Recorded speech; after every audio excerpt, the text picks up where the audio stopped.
Meeting will come to order. I pledge allegiance to the flag of the United States of America and to the republic for which it stands, one nation, under God, indivisible, with liberty and justice for all. All right, well, hello, and welcome to our council meeting. Roll call. Cogswell? Yes. Adel? Here. Durbin? Here. Fratelli? Here. Eaton? Ronnie? Here. Whistler? Here. Thank you, Lonnie. First on the agenda is warrants payable. Jen? Move to pay warrants in the amount of $782,627.31. Second? Any discussion? Roll call. Adel? Yes. Durbin? Yes. Fratelli? Yes. Ronnie? Yes. Whistler? Yes.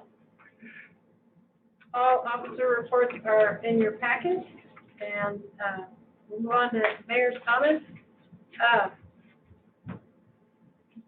Maybe you recall, maybe you don't, but about 27 days ago, I issued an emergency order so that, hi Jim, so that if due to the economic circumstances and the need to bring people back into town, I drafted an emergency order that was in effect for 30 days that shortened the period of time that people could request council to review and approve or deny potential events. So that period of time ends on Friday. If anybody continues to need an event in a short period of time, we still have on the books that you can still, I think that ordinance says that you need to have that submitted in 45 days prior to the event. But if you have good cause, then council has the option of reviewing it anyway. So just so you know, that emergency order will expire on Friday. We've had 3 events that were able to use it, and so we'll look forward to a successful, blood-free fall, not requiring any further action. So that's the update on the emergency event order. Now, council has chosen to go back to standing committees so that they can address and identify different issues in the community. And I wasn't sure if that would create some confusion with the program that council started called Chats with Council, where they meet with community members and schedule times at various locations in the community. But there's council members who want to continue with that program. And so, Terry, do you know when the next one would be? Yes, Thursday. Thursday at 9 o'clock at Cattail Bakery, and we cut it down to 1 a day because we didn't really have a lot of people showing up in the afternoon. But I know most of the council members, if you guys would like us to bring that back after work, we can certainly do that. But we're going to do 9 o'clock on Thursday, and I hope everybody saw it in the Carbon County News, because Alistair was nice enough to put it in there. Thank you.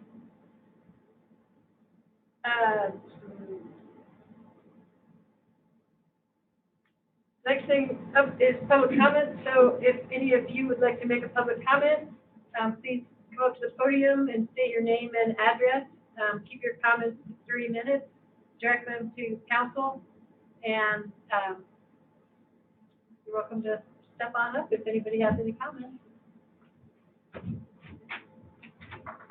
So my name's Renee Rodenbeck, P.O. Box 1364 Red Lodge, Do you have a street location? 645 Upper Continental. Okay, thanks. Go ahead. Okay.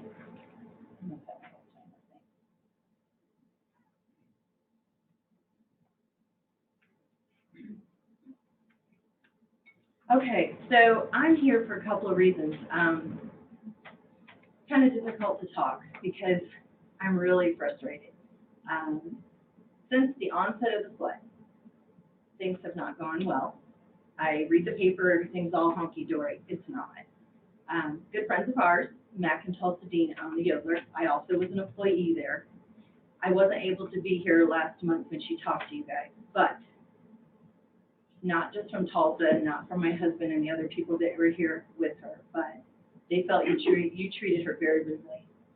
She really, they're good people. They're mom and pop. They don't have children, couldn't. So they're not networking, they don't know a ton of people. When you have children, that's what you do, so I think that might have helped a little bit. She came to you for help and you totally ignored her. You were extremely rude. I find that unacceptable. From the beginning of the flood on, my husband and I were there all 10 days.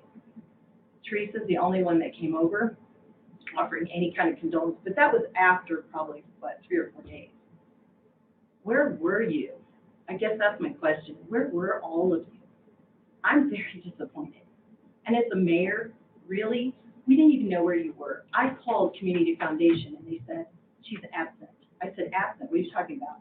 I'm a retired teacher. What are you talking about? She's not here. Really. I didn't see any of your faces anywhere near the Yodeler, and shame on you guys. Worst hit business in the greater Yellowstone area, and you can't find the time or wherewithal to even extend a, I'm sorry, how are you guys? Can we do anything for you? So I'm asking you right now, because they're looking for money to rebuild the bottom of that motel, which is very pricey. And I'm asking you all, each one of you, to write a letter to the state representatives and say, hey, these people need money to rebuild. We know it's there. They are calling 2 and 3 times a day. I'm calling representatives. The only representative from the top down has been John Tester's office, and they're still trying to get them money. But as a city council, you represent this town. You're responsible for us. You're supposed to be leaders. And you didn't do anything. I know, I lived it. Fire and rescue, seriously, you have the audacity, they have the audacity to put an article in the newspaper, give themselves kudos. Really? You're just damn lucky not a soul died in that motel that night, because they could have been trapped. 2 doors you have to go through to get out of that bottom of that basement. Died. You could have lost people. It didn't happen, thank God. But the fire and rescue, where were they? Oh, they were across the street. They let Teresa know. They let everybody else know. Do you have to be a who's who in this town to get help? There's a lot of money goes into that fire department. There's no excuse. None. Thank you. So please, send a letter to our state representatives. Don't cut her off next time if she comes in here and then talk 45 minutes about fireworks. Don't do it. They don't deserve it. By the way, they asked for forbearance on their resort tax that they paid. I know it's time. You didn't give her the time last time. Maybe you can give me 2 more minutes. She asked for forbearance. Your time is Please done. consider that. She did pay the resort tax, but you did nothing for them. Thank you. Does anybody else have any comments? Does anybody online have any comments? All right, last call for comments. Thank you. All right, old business. First up on the agenda is ordinance 958, amending Title 12, Chapter 4, Article 9, Section 30, entitled Duties and Responsibilities of Decision-Making in Administrative Bodies, specifically regarding the Board of Adjustment. This is the second reading and it's a public hearing. So, Teresa, would you like to talk about that a little bit? So this is being introduced because presently we do not have a Board of Adjustment. Since 2014, it's been loosely understood that the City Council acts as Board of Adjustment to hear appeals and determine variances related to zoning regulations. So this just clarifies that and enables us to codify it, put it into our municipal code, so that everybody understands where they can come for an appeal or and to request a variance to a decision that any other city officer may have made in relation to. Thank you. And so with that, we'll open the public hearing. Public hearing is now open. If anybody would like to comment on this issue, please approach the podium. You have same rules, it's 3 minutes to speak. And are there any comments from the floor? Are there any comments on this issue from online? Last call for comments, online or on the floor? Right. Public hearing is closed. I'll move to approve ordinance number 958 to amend Title 14, Chapter 4, Article 9, Section 30, entitled Duties, Responsibilities, Decision-Making, and Administrative Bodies, specifically regarding the Board of Adjustment. Thank you. May I have a second? Second. Any discussion? Any discussion? All right, roll call. Battle? Yes. Durbin? Yes. Kelly? Yes. Ronnie? Yes. Thank you. Next up is ordinance 911, amending Title 4, Chapter 1, Section 9, pertaining to overnight camping within the city of Red Lodge. This item is up for discussion pursuant to conversations that we've had earlier. And it's only up for discussion, and so I think you've all received a draft in your packet. So are there any comments or items of concern? Teresa, Mayor, I just wanted to say that, we did discuss the ordinance and the proposed changes, and we would like to take this to standing committee, to, review it again and make any recommendations before we bring it forward to discussion. Again. I think that would be a good idea. Does anybody else have? Which committee would it go? Where did we put this? We put this in land use and planning. Okay. And we did speak to Courtney about it today, so I thought that was something that has been added to our priority list, and we'd be happy to work on that, we're bringing it forward again. And we capture whatever else there is today, of course. This is kind of an ongoing thing, I think, so if anybody has any comments, you're more than welcome to mention them now, and we'll make sure that the committee, well, most of the committees are here. But does anybody have any comments that they'd like to? I had two things I noticed that I would just pass on to the land use and planning. So, the amendment doesn't specifically address privately owned residential property, and so I was wondering if we were keeping the language of the original ordinance on this specific case. We have similar. Great, perfect, okay, so that was my one, and then the second, was just kind of a practical matter, which was I couldn't find the camping permit on the website at all. So, just make sure that if we move forward with the permitting, that we can reflect it. Those were the two comments I had, thank you. Thank you. Yes, the only comment that I have, I've always felt that, we should allow camping in front of people's homes. But we do have to be cognizant of the fact that, like Hauser, parking is extremely tight. And if someone pulls their camper in front of their family's home, we need to have something in there about their vehicle, where they're gonna go.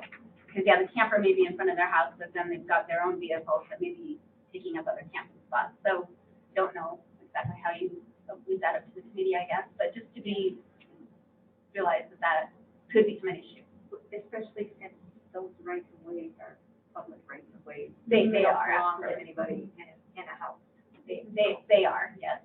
So, but the reason why this came about was that people were parking their campers, families would come in for 2 weeks at a time, and then citizens were complaining because it was taking up all of the camping. I mean, campers and then the other vehicles, and pretty soon there was no place for anyone to park.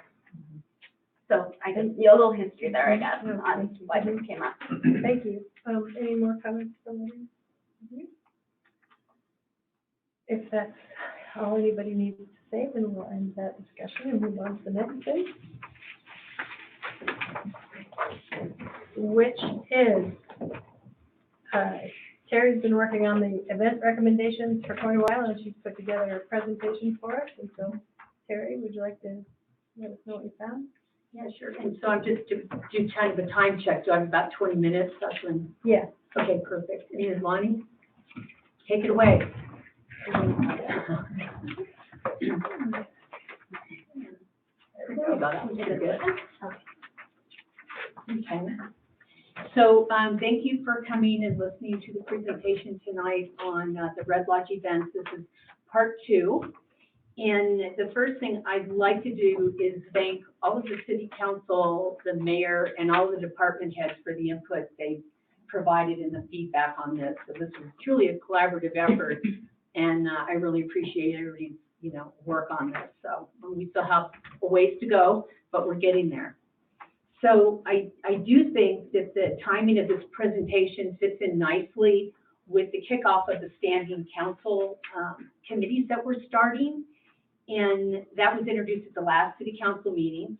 And these committees address city issues and working directly with the department heads, which I think is really important. So I think that's going to be a good way to proceed. Next slide. Did I go to the very? No, one more. It must be a leg. Oh, there you go. So this is just what I'd like to cover today. Motivation for changing the current events processes and procedures, the goals, the data that we've collected, the recommendations that are based on best known methods, and next steps. The next slide. So as we all know, this is a tourist town, right? And we depend on tourism. And we want to continue to attract tourists to Red Lodge as a destination. And especially now, given the growth of the surrounding areas. So we know that Cody's growing, and Billings, I was just looking, and this year Billings was ranked number 9 by the Wall Street Journal as far as growth in the country. And Realtor.com put Billings on their spring emerging market index. So I think we can only expect more people to be coming to Red Lodge. And as far as clarity, I think to meet the needs of our community, we're going to need more clarity around events that will lead to consistency and fairness as we move forward. Next slide.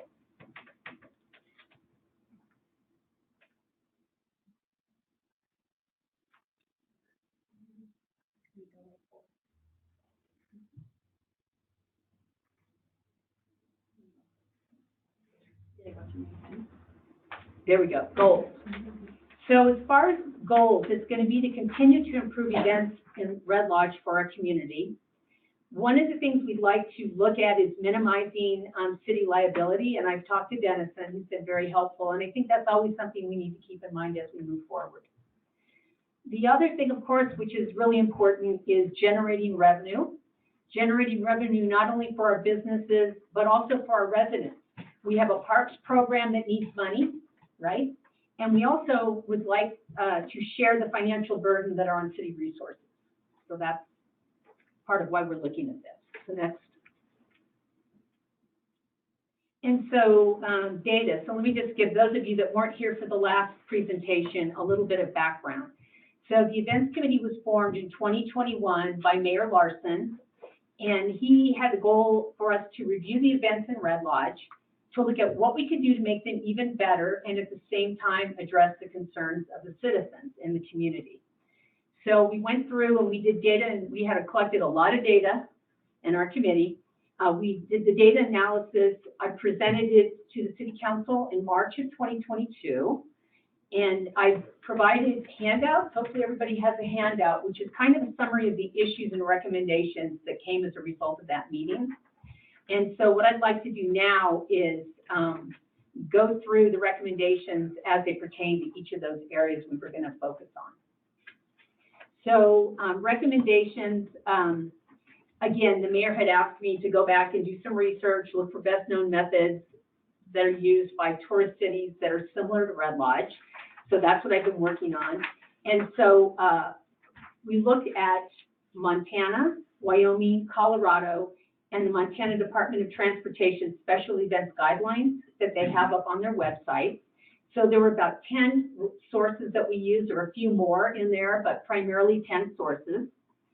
And then, like I said, I'll go through each of the issues and talk about recommendations for consideration by the newly formed committees as they work with the department. So we'll go to noise. Next one. So noise. One of the things, a recommendation that's in process is the idea of having signage to alert people that noise laws are enforced here in Red Lodge. So the thought was to put these signs at the entrances to Red Lodge by the entering Red Lodge signs. So we worked with MDT and got the approval on June 1st to put those signs by the entering Red Lodge signs. So it's on 212, 78, and 308. And then when we were the mayor and I were driving around, we noticed that there wasn't an entering Red Lodge sign on 308. So they've agreed to put one up there as you're coming down the hill. And so all this stuff was prepared, ready to go, got the okays, just turned it over to Jim. And that was on June 1st. And then it was only less than 2 weeks that we had the flood. So that kind of put things on hold. And so, and Jim, interrupt me if I don't capture this correctly, but talking to Jim today, they did put up the signs temporarily during the rally, but they weren't able to put them up permanently yet. And so that is something that's on the long list of things to do. Is that correct? Mm-hmm. Okay. And then the next one on there is to review and clarify noise ordinances, and that's also in process. And Teresa has been working on that and formed a committee. And I don't know, Teresa, if you want to. We'll just absorb that into the public health. Okay. We'll continue on with it. Okay. Yeah. Sounds good. And then the next one is to review and clarify fireworks and health and safety ordinances. And that's something that needs to be reviewed by the Public Health and Safety Committee. So again, it's falling in nicely with this concept of having these committees. So that's, well, okay, so this is kind of the big one. There's a lot of information here. So the event permitting process. Going back to the things we would like to target, minimizing the City of Red Lodge liability. So there's going to be, the proposal is to look at some of the recommendations and consider new criteria for event permitting. So in this criteria, one of the ones that I thought was fairly thorough and good is the one from Whitefish. And so I wanted to highlight a couple of the things on there that I thought would apply, that we should think about applying to Red Lodge. One is the use of city-owned or managed property requires permitting. Assembling or traveling in unison on public streets or highways would require permitting. Events that attract a large number of people to Red Lodge would require permit, and any advertised events.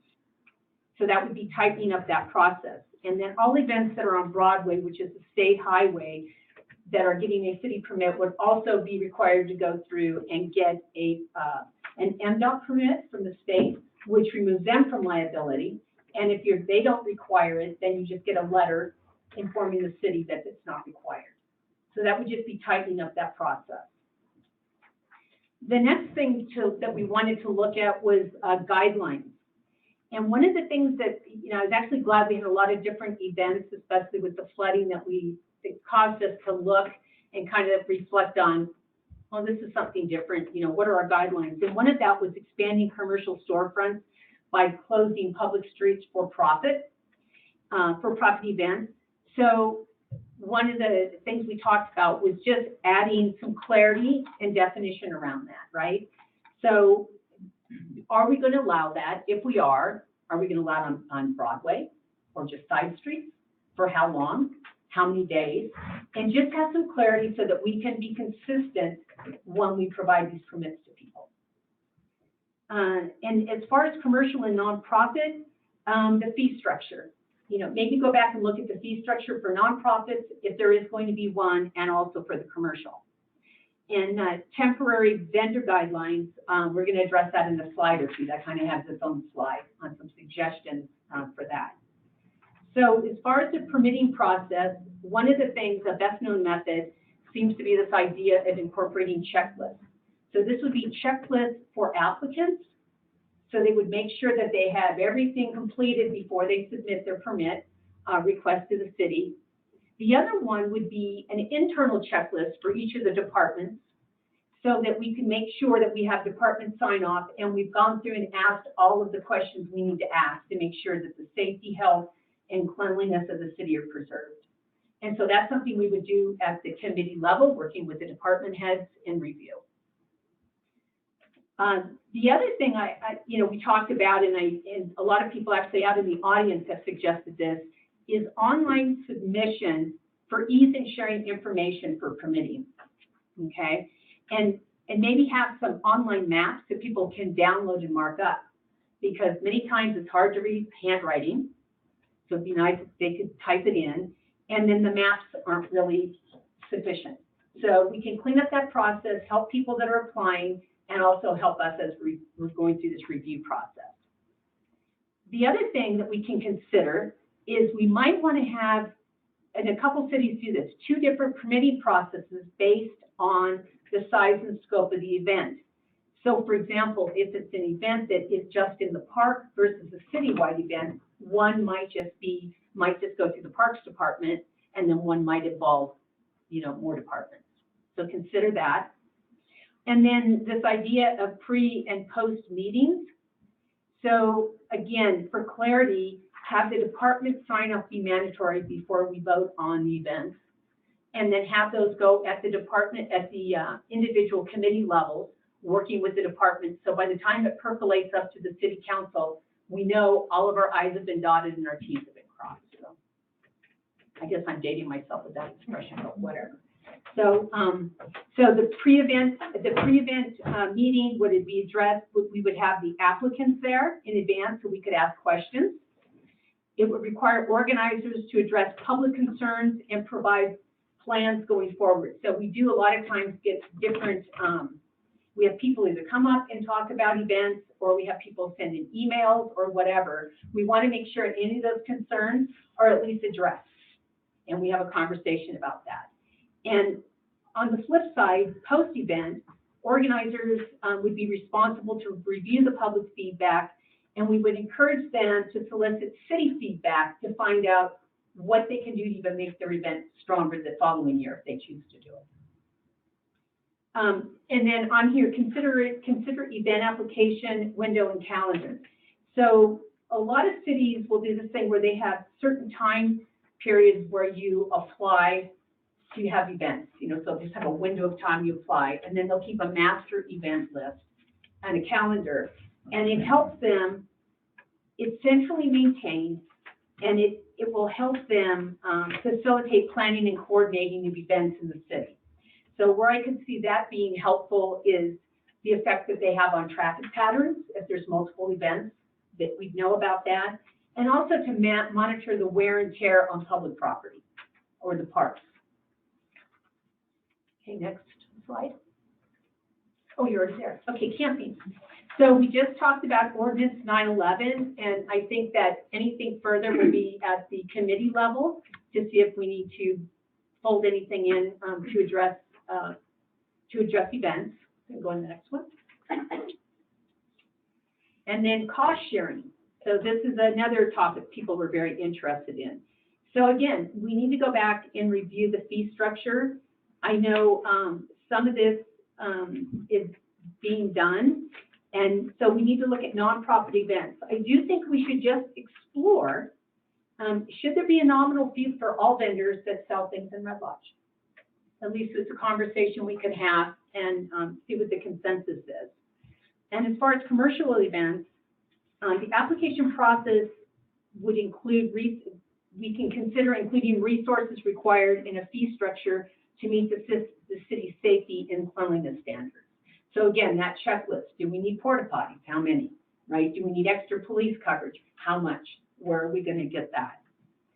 And at a city level, that would be estimated, it could be estimated and itemized as part of the internal application process. And externally, that could be something, for example, we were talking to the police department, and they talked about a barricade rental. They don't have the room to store, and I was talking to Jim, they don't have the room to store them here. So maybe barricade rental is something we're going to need to have the event organizers do as part of the application process. So city fees and resources required would then be the responsibility of the event organizers as part of the application process. And this is something that if you go back and look at these resources, many cities do this. So none of these things that are on here were invented. Many of these are things that are already done and are best known methods done in other cities, tourist cities. Next slide. Temporary vendors. So zoning. We might want to review zoning to determine the needs, if there needs to be limits on the number of temporary vendors downtown based on the type of event. So I'm just, some cities do that. And again, for temporary vendors, reviewing the fee structure. Do we need to raise those fees? The other thing that we wanted to think about is consider on Broadway restricting the display of adult or non-friendly materials. So that when, and using a tent, some sort of a tent. So when you're coming down Broadway for an event, if you have anything, again, that's adult material or whatever, that it's tented so that you wouldn't see it driving or walking down Broadway. So that's another idea to consider. Okay? Parking, that is going to be addressed in the event permitting process, and it seems like that might get the recommendations from Public Health and Safety and the Police Department, so we can look at that. Okay? I'm sailing through this. Okay, and then the last but not least is tourism. There was talk by a lot of the citizens about how do we want Red Lodge portrayed? What is Red Lodge about? So one of the things here is to review, and this would be a phase 2, so not now, but later to think about, to review the marketing strategy and then consider developing a vision statement with input from the community. So that's the next one. And then we're to next steps. Okay, so next step. So this presentation was just intended kind of as an overview, and I know it contains a lot of information. So I'm going to be providing the city council members with details to accompany the presentation and recommendations for all the different committees to consider as we move forward with this. Our council president's not here tonight, but she'll be working with the city council members to assign tasks going forward. And then Mayor, you know, you're in charge of the agenda. We talked a little bit about the timeline. So did you want to just cover it, or? My understanding is that the committees will take their respective shares and then they will determine what that timeline is.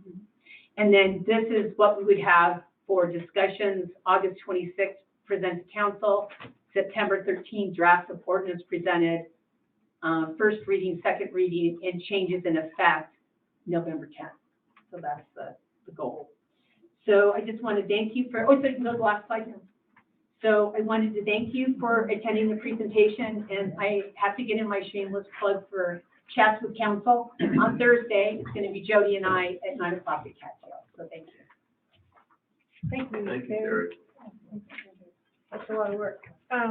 So just so the public knows, when we invite public comment, it's a great time for us to hear from you, but it's forbidden for us to respond.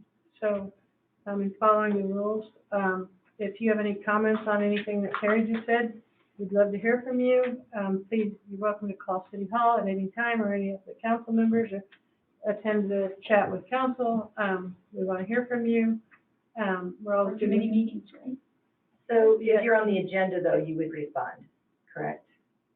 And that's what you think that we're not supposed to do, is respond. But I understand you want to know, and it's pretty basic, so. I was going on beyond the respond here, though. So that's fine. I'll just continue. We will have a comment period for the standing committees. And if you would like clarification on anything that we do here, you're more than welcome to call City Hall at any time, because we're all here to answer your questions, so. With that, we will move on to the committee reports. And anyone may request to speak on an item noted below. This is the first agenda that has included the committee reports, and so since this is the first day that the committees have met, they might not have a lot to report on, but I think that they're putting together, you know, the leadership of the committees and the list of what they'd like to accomplish. So after each committee head speaks, then I'll give an opportunity to the people online and here on the floor to speak on any of the items that they mentioned. But if you don't have anything to say because they don't have much to tell you, then that's okay. But just keep in mind that that's an option as we move forward with it. So the first one that we'll cover is admin and finance. So that would be Jen Battles. So Jen. Okay, so our first committee meeting was this morning.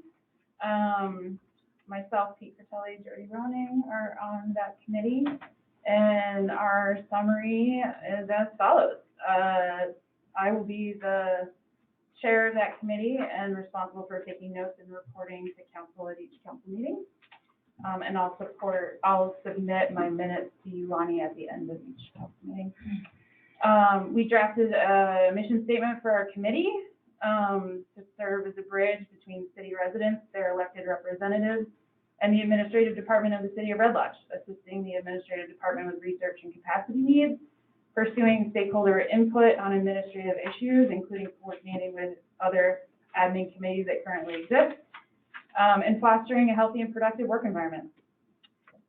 We established a regular meeting schedule, second and fourth Wednesdays of each month at 8 a.m. with additional special meetings for certain annual functions specifically, but not limited to the budgeted drafting period. The meeting schedule that we've established is with the understanding that current and future committee members can alter that schedule as may be necessary. And we discussed some upcoming topics for our committee coming up. Obviously, the next council meeting, we will be reviewing the city budget for 2022-2023. We'll be reviewing the proposed budget for the recycling center to ensure that it's realistic, financially self-sufficient, and that administrative duties do not overburden city staff. We'll communicate with the public on how tax dollars are being spent and highlight for the community where gaps exist between current available revenue and resident needs. We'll help the community explore options for addressing those needs. Looking ahead to 2024, we recognize that we're mandated by the Montana Constitution to vote on whether or not we'll establish a study commission to review our form of local government. So our committee will take on the task of engaging the public in this important question, including the possibilities of transitioning to a city manager form of government. And our goal is to ensure that all voters are well informed and understand the pros, cons, and financial resources necessary for our form of government. And then finally, we look to revise or remove antiquated administrative ordinances that need updating. And now Terry gave us a few things to add. So. Thank you very much. Does anyone at the table wish to comment on anything that Jen mentioned? We're very full again. It was a very productive hour. And then would anyone on the floor like to comment on any of the issues that Jen mentioned or add anything? Is there anyone online that would like to comment on anything that Jen mentioned or add anything? All right, we'll move on to public health and safety. Okay. Terry, would you like to introduce that? Mine is not nearly as verbose as Jen, but I'll try to follow her here. So Teresa, myself, and Kelly Heaton are on that committee, and Kelly's out of town. So we decided to meet anyway today, just to kind of do an initial meeting and think of some ideas. So what we're going to do, our next meeting is elect a chair and secretary. We're going to review the charter of the standing committee. And then here are some of the immediate items for committee action that Teresa and I came up with. So one is the disaster plan for the city. And both of us actually live in the flood area. And we talked to a lot of our neighbors, and we want to review the interlocal disaster plan, recommend improvements, and determine next steps based on lessons learned. The other thing we talked about was the fireworks ordinance, which plays into the events presentation I just did. So that's another thing we'd like to talk to and review proposed amendments and work with the police department to see how we can actually enforce that more effectively. The next was noise ordinances, which Teresa had mentioned, review proposed amendments and improve enforcement. And then the next very important thing is the non-emergency number for the police department, the 1234 number. We'd like to have some sort of a campaign to help inform the public so that they understand it's available and that we want them to use it so we can collect more data on what the issues are for people in the city when they call the police. And then last but not least, we talked about just for reporting what can we do to help the police department, fire and rescue, provide more information to the citizens of Red Lodge on exactly what's going on. So we've gotten feedback on that. So that's another thing that we came up with today. Teresa? I forgot the idea of the dog ordinance. Oh, yes. Somebody mentioned they wanted that revisited. And an ordinance about dogs. So, and leashing animals in town. So that is another one. And I've actually talked to Captain Cope, and we actually Teresa and I both have talked to him. And so we think it's gonna be a great relationship with the police department because they're very grounded in what they think they can and can't do here in town. So anyway, looking at. Yeah, I just would like to add, if, when you're doing the dog ordinance, if you could also look at feral cat colonies as well. Obviously, you did not see this I know. today. I'm a cat lady, no, I agree. Yeah, it's just, Yeah, we'll Another, add that. another thing that was mentioned at an earlier meeting is wildlife, feeding wildlife and wildlife protocols and education Yep. for the community. Are there any more comments at the table about Terry's public health and safety? And this is actually, Teresa was nice enough to take the meeting minutes, so thank you. And then, are there any, would anybody like to speak on any of the issues that Terry mentioned? Here on the floor or online? Yes, I do actually have a question. yes. So with the flood, back to the flood, and by the way, I'm not some mean, terrible person, I'm just really frustrated, by the way. But going back to the flood, was there no plan that was supposed to ensue? Because it seems like just, I understand it happens really fast, but does this town officially have a plan written somewhere that we were to follow? Because it didn't happen. As a resident and being at the other, we saw nothing. There was nothing. I mean, I'm just asking truly, is there a plan? And if there is, it really needs to be looked at, practiced, or something. Do you know what I'm saying? I mean, Thank you, and I appreciate your passion and your position. And like I said earlier, we're not in a position where we're allowed to to respond discuss like that. it, got it. But, you know, every single one of us is available Monday through Friday and probably beyond that to answer any questions that you have, and we're all more than happy to. So if you want to, I'll talk to you after the meeting. Then let me rephrase it. Could you make this plan more available to everybody so we know what's going on? And that's a question again, I guess, but if you could do that, because as far as anybody was concerned, it was the no name in this town, the people that I didn't know that put this all together. Luke Fosness was operating with dumpsters. I mean, he took it on himself. There was no one else. So we were like, everybody was asking, where in the world is the council? Where is our city? Where are these people that are supposed to guide us? And we didn't feel like there was anybody there. And it truly was people that weren't any part of you that put it all together, and we had food and volunteers and everything. I know you had a table, I understand that, but we were in the trenches working. We needed somebody to come to us and help us get things done. So if that's just a comment, Thank you. and that's just living it, so. I know you can't respond right now, but I hope you're hearing it. Because I don't represent just myself, I promise. There's quite a few people that are very concerned about our town and how it went down. So, thanks. Are there any more comments on the floor? Are there any comments online or, anybody would like to speak on any of the, health and public safety issues? All right, we'll move on to land use and planning. Teresa, would you like to speak on? Sure. Land use and planning? So, again, Kelly is on this committee together with me and Jen. Kelly is out of town, and we did have an opportunity to at least get started talking about some of the items that we might want to put on the first notice public meeting. That was before Kelly left, and that's why, we're planning to advance the resolution 3607 again on the August 26th agenda if it's possible. And that we, will have that first meeting publicly noted on August 23rd.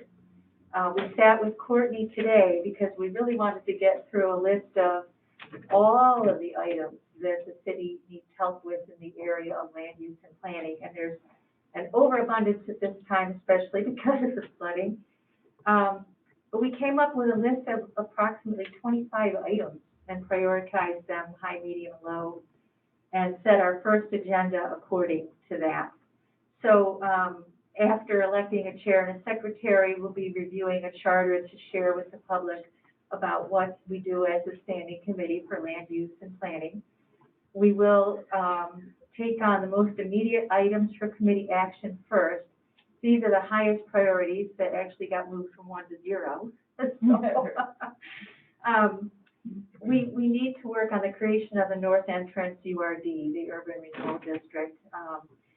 According to MCA, it's called agency and not committee, so that's the really only shift from the last time we've talked about it.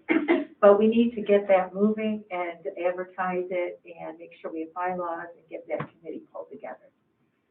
We also want to collaborate with the foundation to establish any potential emergency housing at Cedarwood, the Cedarwood Villa property. Just got wind that there's something happening there. It may involve or need to involve the city with some interim zoning and possibly an emergency declaration or something, but we'll have to look into that. Again, we're going to revisit the STR resolution 3607, short-term rentals, for anybody not familiar with STR. And we also want to just start discussing code enforcement and looking into code enforcement program grants. So that's a very long pole in the tent, but that's something we can initiate now and make sure we're covering. So that won't produce an immediate result. And then again, the additional items of the remaining 20 on our list, together with now the event permitting application revisions, I think that's pretty important. So we'll probably talk about putting that on a near agenda. That's what we have. Thank you. What if I ask?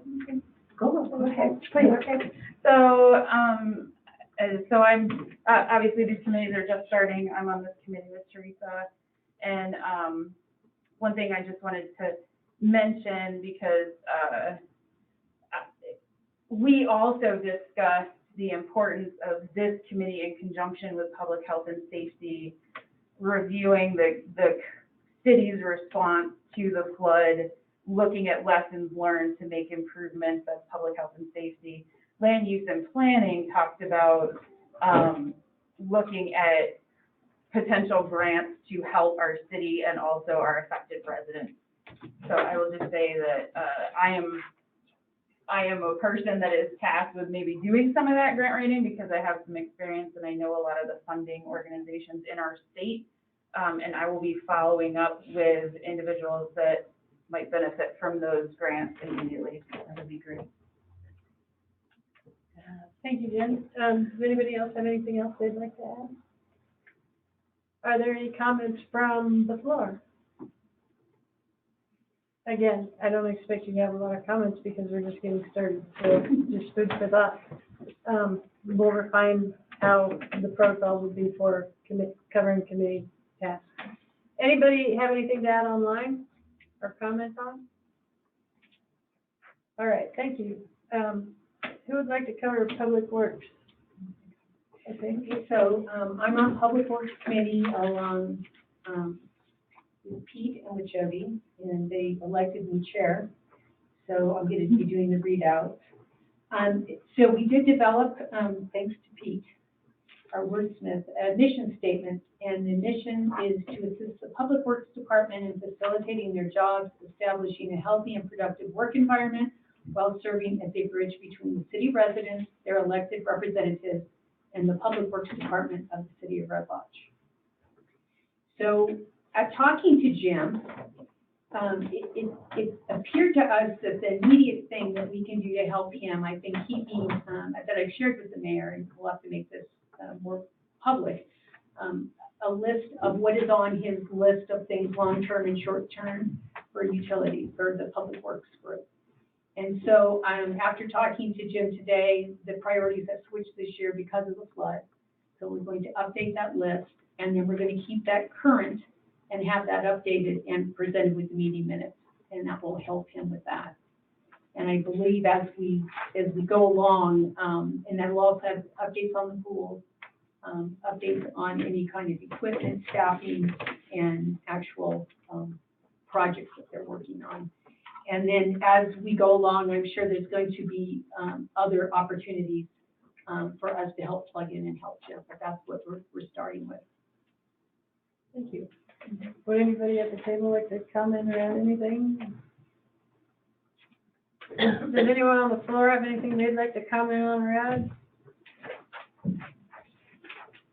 Bill Bolak, 900 Kainu, Red Launch, also your county commissioner. I stopped and spoke with the mayor briefly today, and just so you guys are aware and so the public's aware, had a verbal conversation with the Montana Department of Transportation and their plans for the repairs going down Broadway and along the creek and the 19th Street Bridge. They were decent enough to come forward and offer their, to bid that as one package and leave the county out of it. That way there's not too many thumbs in the mix. And then, I'm going down the avenue of trying to gather everybody up for a meeting at least with MDT to see what their design plans are. You know, Jim was still going through some water stuff there around 19th and some sewer stuff, but what they're planning and kind of a timeline for them. Got really rough ones of sometime this fall being completed, but I don't have exact, and I don't know what they're planning exactly. But I'll get a hold of the mayor and Courtney and Jim and get that time when we can meet and get an idea of what we're looking at moving forward. Thank you, Thank you. Commissioner. Any more comments from the floor? Or any comments online? Well, that brings to a close our initial reports on standing committees, so look forward to seeing those tasks grow and develop. So, the next thing on the agenda is correspondence. If there's been any correspondence, it would be in your packet. And with that, meeting adjourned. Thank you all.